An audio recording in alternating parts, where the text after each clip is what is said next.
Hi everyone. Today we are going to continue our story Prisoner of Zenda, and we are going to start from chapter 10. As you know, we have finished chapter 7, 8 and 9, and we are going to continue with chapter 10, A Night Outside the Castle. I wanted Duke Michael to think that I was still very ill, so we told the newspapers that the king had had a very serious accident. When Princess Flavia read this, she was very worried, and she decided to come and see me. The Marshal could not stop her, and although I was afraid for her, I was excited at the thought of seeing her again. We spent 2 wonderfully happy days together. We had sent Johann back to the castle of Zenda, and suddenly we had a message from him. The real king was very ill. I must save him, I said to myself. I love Flavia more each day.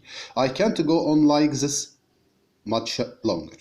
I talked to Sept, he agreed, so we made our plans. The first question is what did they tell the newspapers? They told the newspapers that the king had had a very serious accident. Number 2, what was on the message and who sent it? Johann sent the message and the king was very ill. Late the next night, Sept, Fritz, and I, with 6 more men, rode out towards the castle of Zenda. Sept was carrying a long rope, and I had a short stick and a long knife. Who went with Razandel to the castle of Zenda at night? Sept, Fritz, and more 6 men. The night was dark and it was wet and windy. We stayed away from the town and we met no one.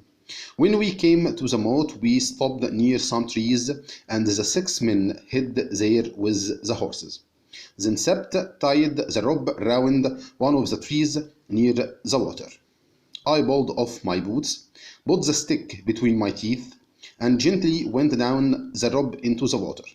I was going to take a look at the pipe. The question here is, why did Razandel swim across the moat at night? To take a look at the pipe and maybe to try to save the king without fighting. It had been warm and bright that day, and the water was not cold. Slowly and carefully I swam around the dark walls of the castle. There were lights in the new buildings, and from time to time I heard people shouting and laughing. That must be young Robert and his friends. I thought suddenly a dark shape appeared in front of me. It was a pipe. The bottom of it was very wide and came out into the moat. And then I saw something which nearly made my heart stop. It was a boat, and in the boat there was a man. His gun was beside him, but luckily he was asleep. As quietly as I could, I moved closer. Some questions before we finish. What did Razandel hear inside the castle? He heard people shouting and laughing. Number 2, what was the dark shape? It was the pipe. And number 3, what surprised him? He saw a boat, and in the boat there was a man. Thanks so much, and we will continue next time.